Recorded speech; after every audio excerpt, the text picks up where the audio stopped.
ان الموت الذي تفرون منه فإنه ملاقيكم ثم تردون إلى عالم الغيب والشهادة فينبئكم بما كنتم تعملون۔ عزیزان من، سورہ جمعہ آیت نمبر 8۔ قل کہہ دیجئے اے رسول خدا بندگان خدا سے، کیا ان الموت الذی تفرون منہ، بے شک موت جس سے تم لوگ بھاگنا چاہتے ہو، فراری چاہتے ہو، فإنہ ملاقیکم، ضرور تمہاری ملاقات موت سے ہوگی۔ تو عزیزان من، ہمارا جو آج کا عنوان ہے الذی تفرون منہ، تم لوگ موت سے بھاگنا چاہتے ہیں، موت پسند نہیں۔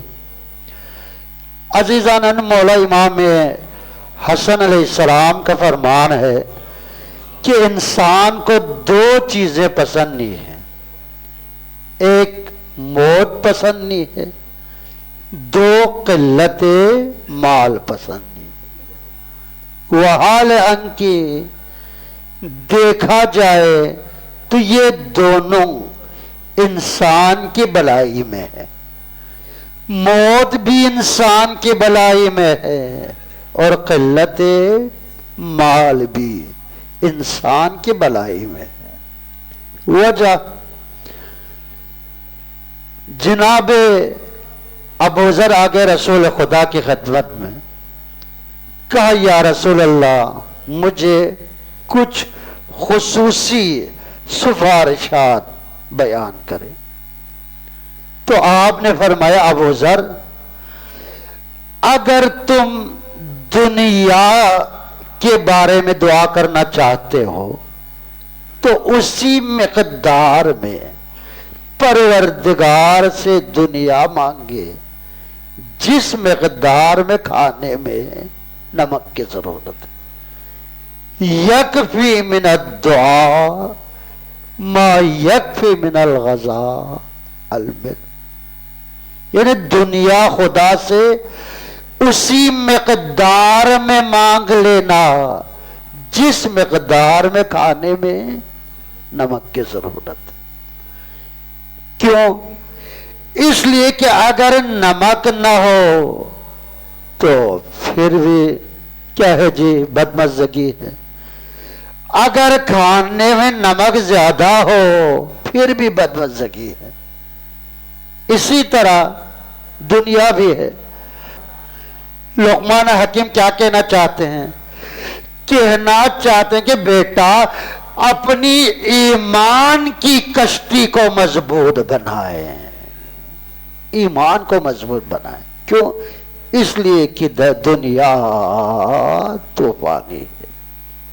آج کل کے اس ماحول میں انسان کو اپنی ایمان کی حفاظت کرنا ایسا ہے جیسے ہاتھ میں آگ کی چنگاری ہو۔ عزیزان بنا، اس حالت میں وہی بچ سکتے ہیں جس کا ایمان مضبوط ہو۔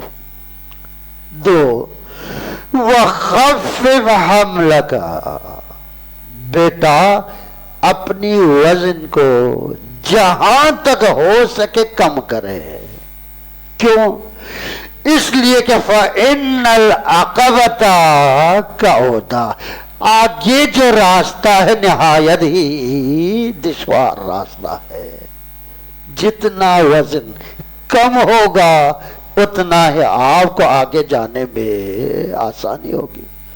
وزن زیادہ ہو آپ زیادہ چل نہیں سکیں گے عزیزان، وزن کم ہو۔ وَأَكْثِرِ الزَّادِ، بیٹا زیادہ سے زیادہ اپنی سفر آخرت کے لیے خرچہ لے لے، خرچہ اٹھا۔ یقین کرے جتنا اٹھا لے سفر کو اگر دیکھے پھر بھی کم ہے۔ ہماری تو دور کی بات ہے، مولا علی کا یہ جملہ ہے۔ کون؟ وہ علی جو ایمان کے حوالے سے بے مثال۔ رسول خدا کا جملہ ہے، یا علی، اگر تمام بندگان خدا کی ایمان کو ایک ترازو میں رکھے اور علی کی ایمان کو ایک ترازو میں رکھے، وہ ترازو بھاری پڑیں گے جس میں علی کی ایمان ہو۔ یہ ایمان کے حوالے سے، عبادت کے حوالے سے پھر بھی علی بے مثال۔ ابو حمزہ صومالی نے مولا امام سجاد کی عبادت کو دیکھ کر تعجب کیا، کہا تم میری عبادت کو دیکھ کے تعجب کرتے ہو؟ اگر میرے دادا علی بن ابی طالب کی عبادت کو دیکھتے تو تم کیا کہتے؟ ان کی عبادت کے مقابل میں میری عبادت کچھ بھی۔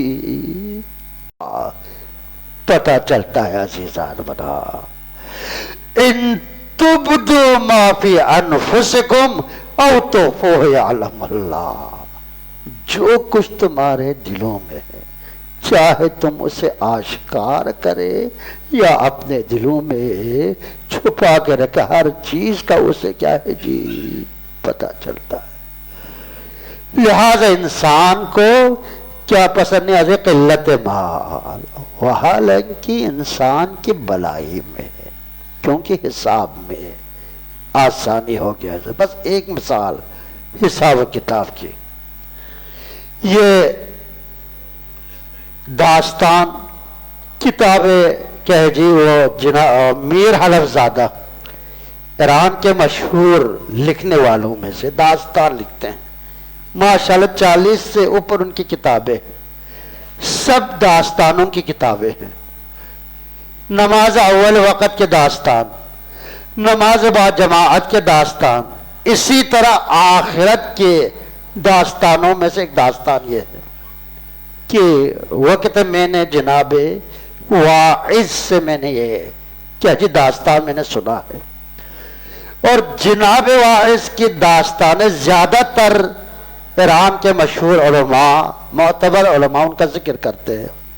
آغا واعظ کی جو داستان ہے، آپ فرماتے کہ نجف میں ایک دکاندار تھے، بندے خدا کو حج کے قرآن اندازی میں ان کا نام نکلا تو حج کی جانے کی تیاری کی، جتنی امانتیں ان کے پاس تھی انہوں نے کس کے حوالے کیا؟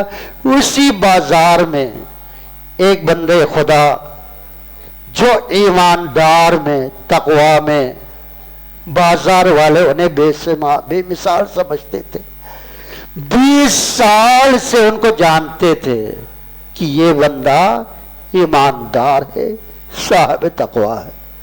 لہذا انہوں نے کیا کیا؟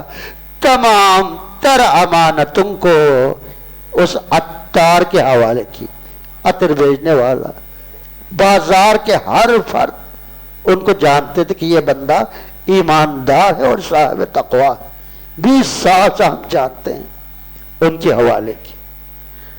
حج پہ چلا گیا، واپس آ گیا تو یہ بندے خدا عطار کے پاس جا کے کہا آغا صاحب جو امانتیں میں نے آپ کو دی تھی وہ امانتیں مجھے دے دے۔ کہا کون سے امانتیں؟ گواہ ہے تمہارے پاس؟ عزیز 20 سال سے ایمانداری میں جس کو بے مثال سمجھتا تھا وہ ایسا نکل گیا۔ لہذا عزیزان رسول خدا کا فرمان ہے، نماز سے اور روزے سے، مسجد میں صف اول میں بیٹھنے سے کسی کے ایمانداری کا پتہ نہیں چلتا۔ معاملات میں پتہ چلیں گے کہ کس حد تک کیا ہے جی بندہ صداقت میں اور امانت داری میں پریشان۔ حج کر کے آئے ہیں، اب تو لوگ انہیں حاجج مانتے ہیں، کیا کیا؟ ان کی عزت خطرے میں پڑ گئی، لوگ ان سے مانگیں گے، اس بندے خدا نے اس کو دیا ہے۔ اب چونکہ بندے ایمانداری میں بے مثال، لہذا نہ گواہ رکھا نہ لکھا۔ مثلا اگر آپ مجھے 20 سال سے جانتے ہیں، آغا صاحب پہ باتیں ماشاءاللہ اچھی باتیں، ایمانداری میں آپ سب مجھے مثلا بے مثال سمجھتے ہیں، مثلا آ کے آپ میرے پاس جو امانت رکھیں گے تو آغا صاحب کے سامنے لکھیں، آغا صاحب کے لیے گواہ رکھیں، نہ نہیں ہو سکتا، ہم جانتے ہیں آغا صاحب کو امانت دیا، لہذا شریعت کا حکم ہے۔ قرآن میں سب سے لمبی جو آیت ہے، سب سے طولانی جو آیت ہے، وہ اسی کے بارے میں ہے۔ اگر کسی کے درمیان کچھ معاملات ہو جائے تو لکھ دے اور گواہ رکھے، لکھ بھی دے اور گواہ بھی رکھے۔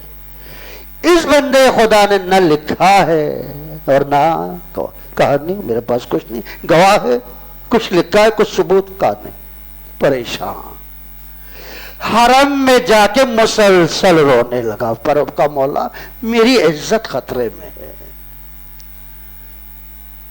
3 دن مسلسل رونے کے بعد کسی نے ان کے کان میں کہا کہ تم اپنی امانت جناب سید علی سے لے لے۔ سید علی جو نجف کے مشہور عالم دین تھے، کہا ان سے لے لیں۔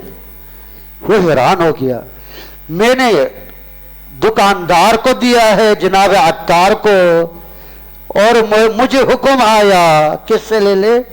عالم دین سید علی سے لے لے۔ یقین نہیں آ رہا، 1 دن 2 دن 3 دن جب مسلسل کہا سید علی سے لے لے تو یہ کہے سید علی کے پاس، کہا آغا صاحب میری امانت ہے۔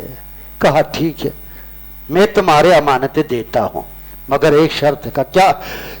سب کو جمعے کے دن جائیں گے دکان کھولیں گے تو یہ روپیے مل جائیں گے تو لے لیں گے۔ واپس آ گیا، میں ڈر رہا تھا۔ شب جمعہ میں نے دیکھا میدان محشر ہے، میرا سب کچھ کلیئر، جنت کی طرف جانے کا مجھے حکم دیا۔ میں جنت کی طرف جا رہا تھا، پل صراط پہ جب پہنچا تو یہودی دوزخ کے تہ سے نکل گیا، آنکھ میں شعلہ ور ہے۔ کہا میرا 1 روپیہ، اب میں پھنس گیا، کیا کروں؟ اے بندے خدا میں کہاں سے لاؤں تمہارے 1 روپیہ یہاں پہ؟ کہا میرے گناہوں کو لے لے۔ کہا نہیں ہوتا، میں مشکل سے میں خود آیا ہوں، تمہارے گناہوں کو لے تو پھر میں پھنس جاؤں گا۔ کہا پھر اپنی نیکیاں دے دیں۔ کہا میں یہ بھی نہیں ہو سکتا، نیکیاں دیں پھر بھی میں پھنس جاؤں گا، پریشان ہوتا۔ انشاءاللہ اللہم صلی علی محمد وعلی محمد۔ معذرت